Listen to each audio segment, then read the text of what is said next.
80-100 సంవత్సరాల నుండి సామూహికంగా కలిసి ఉంటున్న దళిత వాడలు, గిరిజన కాలనీలు, ముస్లిం మైనార్టీ ప్రాంతాలను కూటమి పార్టీల కార్యకర్తల ప్రయోజనాల కోసం 4-5 ముక్కలుగా చేశారని సిపిఎం మరియు సిపిఐ నగర కార్యదర్శి కత్తి శ్రీనివాసులు తీవ్ర ఆగ్రహం వ్యక్తం చేశారు.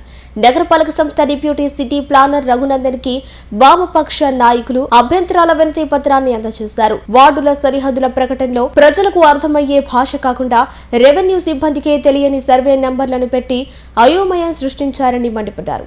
ఈ విభజనపై అఖిలపక్ష సమావేశం ఏర్పాటు చేయాలని డిమాండ్ చేశారు.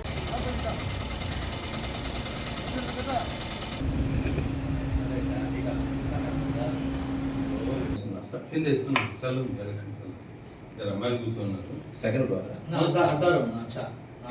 గ్రౌండ్ ఫ్లోర్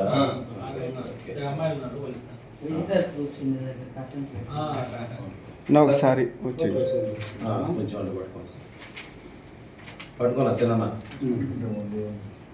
ఇంతవరకు నెల్లూరు మున్సిపాలిటీగా అవతరించినప్పటి నుంచి ఇప్పటి వరకు కూడా ఎవరు కూడా ఇంత దారుణంగా వార్డుల పునర్విభజన అనేది జరగలేదు. 54 వార్డుల నుంచి 72 వార్డులు అవుతున్నాయంటే ప్రజలందరూ కూడా సంతోషించారు. అరే మన కార్పొరేషన్ యొక్క హోదా పెరగబోతోంది, అభివృద్ధి పరంగా గానీ నిధుల పరంగా మనకి బాగా అభివృద్ధి జరగబోతుందని. కానీ ఈ వార్డు పునర్విభజన అనేటటువంటి చూసిన తర్వాత అనాదిగా 100 సంవత్సరాల నుంచి ఈ కార్పొరేషన్ మున్సిపాలిటీ ఏర్పడినప్పటి నుంచి ఉన్నటువంటి ప్రాంతాలు, దళిత వాడలు, గిరిజన కాలనీలు, ముస్లిం మైనారిటీలు నివసించేటటువంటి ప్రాంతాలు, సామూహికంగా ఒక ప్రాంతం ఉన్నప్పుడు అది గాంధీ గిరిజన కాలనీ అయినా, వెంకటేశ్వరపురం అయినా, కుసుమర్జనవాడ, రాయపర్జనవాడ, అదేవిధంగా చింతారెడ్డిపాలెం, జెండా వీధి, కోటమెట్ట, ఈ ప్రాంతాలన్నీ కూడా ఒక కమ్యూనిటీకి చెందినటువంటి ప్రజలతో ప్రభుత్వమే పునరావాస కేంద్రంగా కావచ్చు, వాళ్ళకి నివాసాలు కల్పించేటటువంటి కేంద్రంగా కావచ్చు,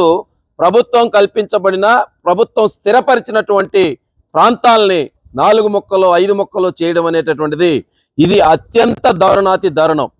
కూటమి పార్టీల యొక్క కార్యకర్తల ప్రయోజనాల కోసం ఈరోజు సామాజికంగా ప్రజలందరికీ అందుబాటులో ఉండేటటువంటి విధంగా వార్డుల పునర్విభజన అంటే పరిపాలనా సౌలభ్యం, ప్రజలకి అందుబాటు, ప్రజల సౌలభ్యం ఇవి చూడాలి.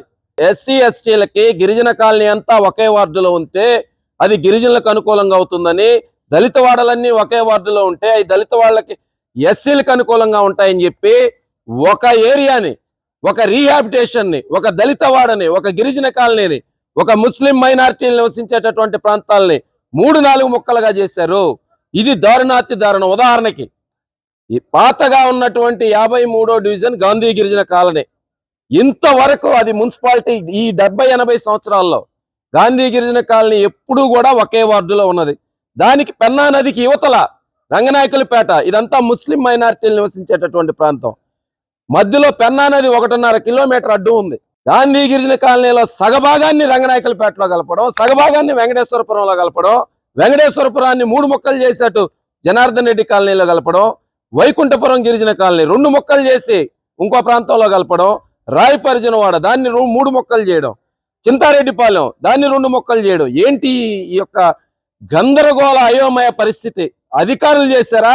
ఎడైనా ప్రైవేట్ కన్సల్టెన్సీ ఏజెన్సీల నుంచి కూర్చొని ఇష్టానుసారంగా గీతలు గీశారా? ఇది సరైనటువంటి పద్ధతి కాదు. తక్షణమే ప్రజల నుండి వచ్చినటువంటి ప్రతిపాదనలు, ప్రజాప్రతినిధులు, అన్ని రాజకీయ పార్టీల నుంచి వచ్చినటువంటి ప్రతిపాదనలు వీలైతే అఖిల పక్షాన్ని ఏర్పాటు చేసి ప్రజలకి సౌలభ్యంగా ఉండేటటువంటి విధంగా ఈ యొక్క వార్డుల పునర్విభజన ఉండాలి. వార్డుల సరిహద్దులు చెప్పేటప్పుడు సర్వే నంబర్ల పేరుతో పలానా సర్వే నంబర్ నుంచి ఈశాన్యం వైపుకి, తూర్పు వైపుకి, దక్షిణ వైపుకి అంటున్నారు. మీరు టెక్నికల్గా సర్వే నంబర్లు మెన్షన్ చేయాలని కార్పొరేషన్ యాక్ట్లో ఉండొచ్చు. కానీ సర్వే నంబర్లు మెన్షన్ చేసినప్పటికీ ప్రజలకు అర్థమయ్యేటటువంటి భాష, పలానా వెంకటేశ్వరపురం 4వ వీధి నుంచి, జెండా వీధిలో పలానా డోర్ నంబర్లో ఉన్నటువంటి పలానా దర్గా వీధి నుంచి కుడివైపుకి, ఈ తరహాగా ఇస్తే వార్డుల సరిహద్దులు ప్రజలకు అర్థమవుతాయి. అలా కాకుండా సర్వే నంబర్ 2206 నుంచి ఈశాన్యం వైపుగా, దక్షిణ వైపుగా 2206 మీ రెవెన్యూ సిబ్బందికే తెలియదు ఎక్కడ ఉంటుందో. పోయి మాస్టర్ ప్లాన్లో ఎత్తుక్కోవాలి, లేదా సర్వేర్లను పిలిపించుకోవాలి, ఆ సర్వేర్లకు కూడా తెలియదు.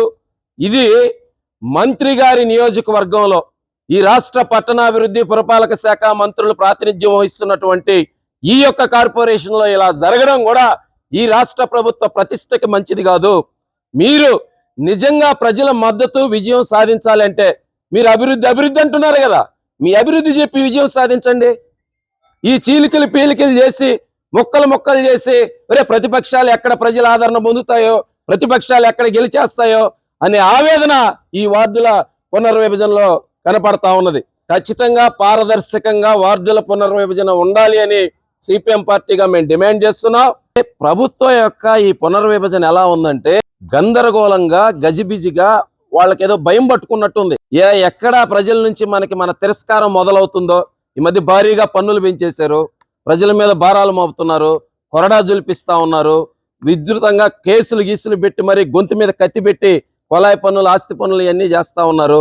ఈ భయం నుంచి ఏం చేయాలో అర్థం కాక ఈ విధంగా వార్డులు ముక్కలుగా కట్ చేయడం రకరకాలు చేస్తున్నారు. మేము ఒకటే చెప్తున్నాం ప్రభుత్వానికి కానీ మంత్రి గారికి కానీ, ఇలా చేస్తే ప్రజలు తిరగబడతారు.